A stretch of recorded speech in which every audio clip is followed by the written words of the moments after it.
What's up, guys? It's Ryden and Grant here. We're doing the Act 3 Inferno Farming video right now. To start this one, we usually start at the Kill Asmodan quest under the Heart of Sin. It's the last quest in Act 3. The reason we do this is, there is no real particular reason why we do this. I have been talking to a lot of people that have been saying Siegebreaker is a good way to farm Act 3, but I don't know. We just do Asmodan runs because we do it because Asmodan, we have a specific strat for two people that makes Asmodan beyond easy, and that's basically why we run it. So if you watch the whole video at the end, and when we kill Asmodan, you'll see our strat, and you too, if you have two people, you can use it. So select the quests, get into the game.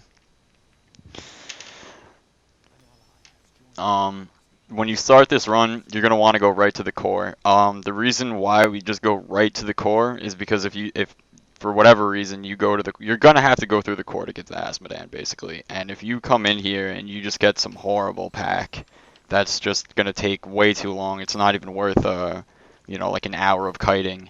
You could just reset your game and you don't have to deal with it. So right Waller, here, fast, jailer, extra health, easy. easy, yeah, easy. So we lucked out with this pack. Usually you won't get this lucky. This pack is going Yep. to be a joke. Just a note, since this is Act 3, and even for us, this is a pretty good gear check. So, a lot of the stuff here we're still gearing up for, even. You're going to see a lot more death. You're going to see a lot more of us like using strategies and kiting mobs, as opposed to just basically blowing them up like this. We just got really lucky with this first pack, and I can basically sit here and just ignore them. Even as a tanky monk with as many items as I have, you still have to kite a lot in melee and kind of let the demon hunter do his thing, and then just kind of assist basically whenever your cooldowns are up and holding stuff still and letting them go crazy on it. Yeah. But yeah, this is a really easy pack. It's annoying. I can't get my shots in, but Yeah, but it's not hard. Yeah. my health is not dropped at all. Yep. This is just... This might be the silliest pack we've ever got. I don't think we've ever got one this easy. Yeah, I don't think so either. But we start here, and there's usually about 2 or 3 elite packs on this little path here. So that'll get you up to 2 or 3 stacks, and then you'll have basically the door to Asmodan cleared. And then whenever you get your 5 stack, you just teleport to that waypoint and come right back.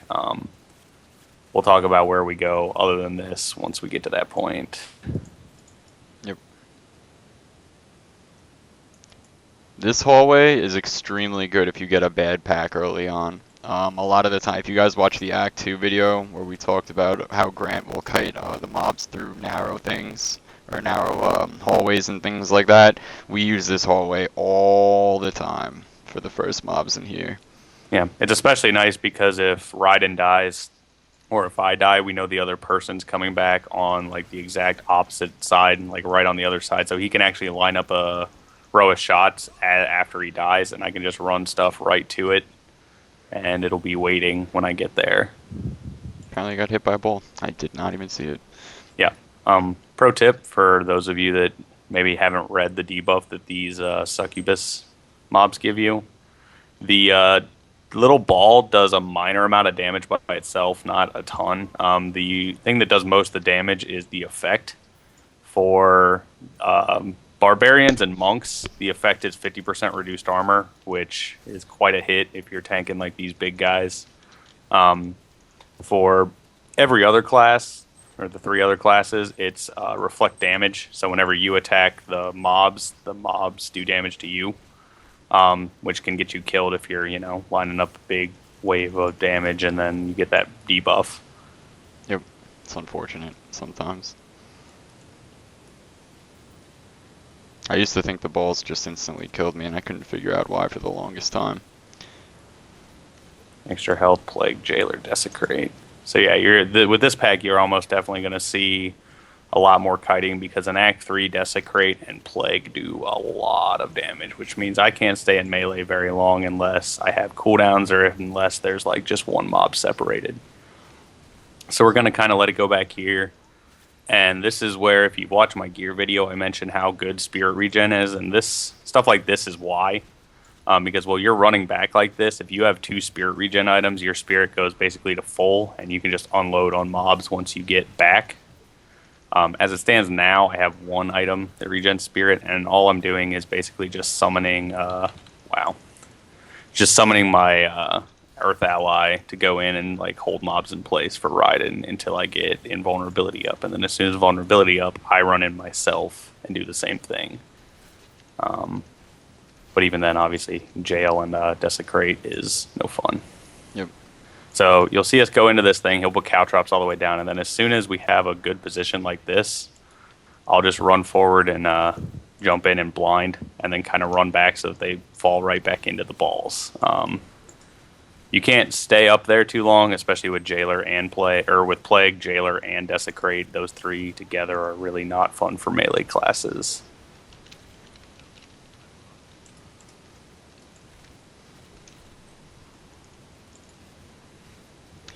And just remember... Oh, go ahead. You could go. I'm sorry. Okay, and I was going to say, for tank classes, melee classes, remember that 50% armor is basically all damage reduction. Armor is all damage. So Plague will hit harder, Desecrate will hit harder, all this stuff will hit harder if you get hit by the ball. And the ball does go through invulnerability, like the debuff does. Obviously, the damage doesn't. If you guys are watching me kite right now, you'll see me stagger shooting, and I know a lot of the more seasoned people that play games like this already know what stagger shooting is. But for the newer players, I'll try to describe it the best way I can. Basically, you'll see me move, shoot, move, shoot, move, shoot, like I've been doing this whole time. It takes a little bit of getting used to, but you really want to try to get it down good, especially if you're playing any ranged class, really. But especially Demon Hunter. I mean, it's pretty easy to do with your Nether Tentacles if you set them up right. Hungering Arrow, it's really easy because it's like a guided arrow, so you don't really even have to, you just have to shoot it in the general direction. You should be good. But stagger shooting is huge in this game, especially in Inferno, and especially when you get to this level where you can't stop moving. Especially with like mortar mobs and things like that, when you literally can't stop moving, because if you do, you'll die in like 2 seconds. You gotta learn how to stagger shoot. So if you watch kind of how I play during the packs, you might get a pretty good idea for it. You'll also see me dropping a lot of caltrops. You basically want to be dropping them every once in a while, but you don't want to completely deplete your discipline at the same time, because if you totally go all out with the caltrops and you have no discipline, you don't have a smoke screen, and there's going to be a lot of times when you need a smoke screen, like definitely.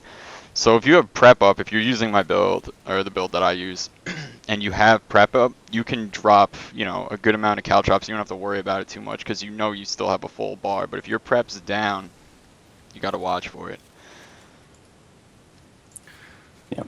It's also worth noting that since we're doing this in a group, one of the benefits, I know a lot of people are like, well, you could just do this faster, he could do this faster, the monk could do it easier by himself sometimes because, the mobs have more health and they do a little more damage with more people. But the fact is, our group combo gives us a lot of, as I die, gives us a lot of benefits as far as, like, with mortar mobs, usually a demon hunter would be very, very much in trouble because they'd be running everywhere and they'd be shooting stuff and you'd basically be hit once and you're dead. Same with melee. Like, if you're a melee and they have fire chains and vortex and molten, you're going to die. But having both of us in the group kind of balances out some of those things and lets, me hold mortar mobs in place so he can move around and actually kill them. And then he obviously kills the molten and plague mobs without any problem at all because he's not even anywhere close to that. So that's just one of the little benefits about having 2 people instead of just doing this by yourself. Yep. Oh my gosh. Scary. Welcome to Kaitablo.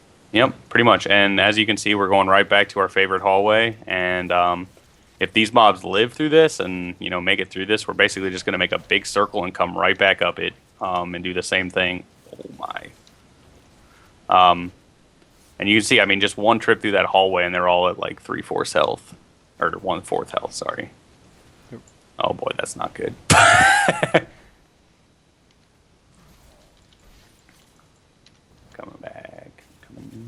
They're all sitting here, by the way. See, when I could just sit here like this and just run a train right through them, it Yeah. does a lot of damage, which is why we're such a big fan of this hallway.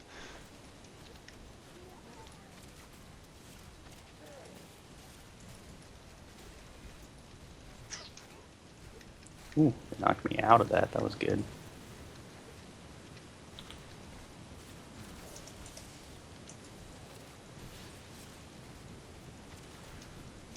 And this is how most encounters go in Act 3. Pretty much just like, if you're the melee class, you blow cooldowns and run up there as long as you can, hold them in place.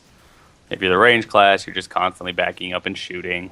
You can obviously pool some of your damage spells and everything till when they can hold. Like, a lot of times we'll talk, and I'll say, like, my invulnerability's up in a little bit, and he'll say, let me get some hatred, hold on, and like we'll just time it so that they're both maxed out at the same time, and we can just unleash a full wave on things till you get teleported on, jailed, and hit by a giant fat man. That ruins all days. Yep.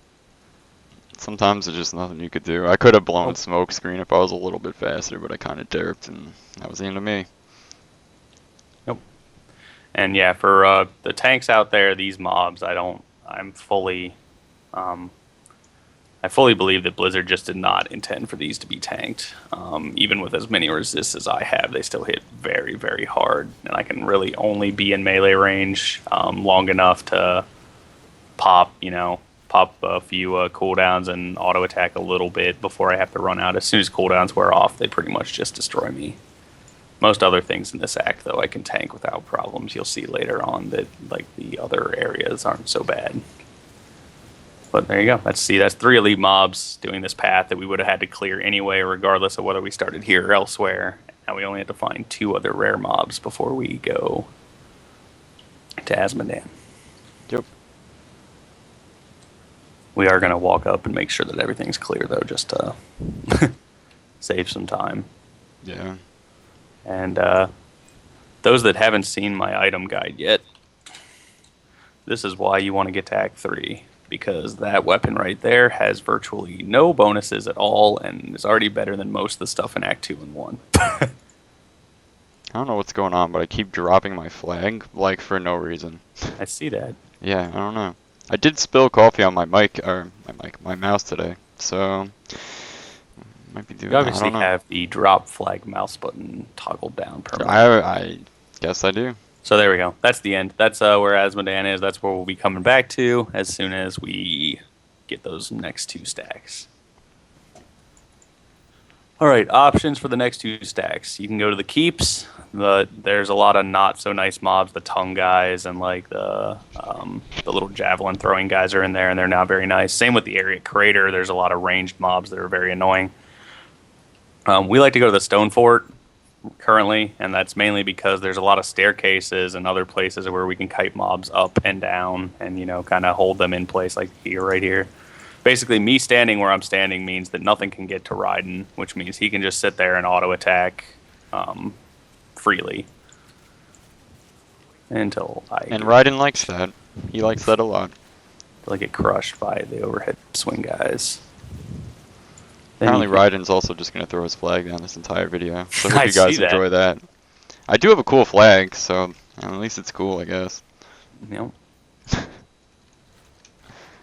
Just it's like the Diablo 3 version of teabagging. I guess so. Every time you kill a mob, you just chuck the flag on him. You are dead. Yep, there it goes.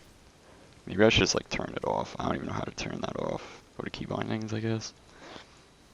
I don't even know what. I mean, the No, key binding. I'm keeping it on. It's part of my swag. Flag goes down. Gosh. Oh my gosh. Well, there's a treasure goblin. The one downside of Earth Ally is that he does not really care whether or not you're ready to fight a treasure goblin. He just wants to hit the treasure goblin, so we lost that one. Yep. If you really care about him, obviously you can desummon Earth Ally if you're really, while you're exploring, basically. Now, these mobs are very, very annoying because if you run at them, as you'll see me do here in a second, their first reaction is to run the F away and drop Plague as they do it, which is not good for you.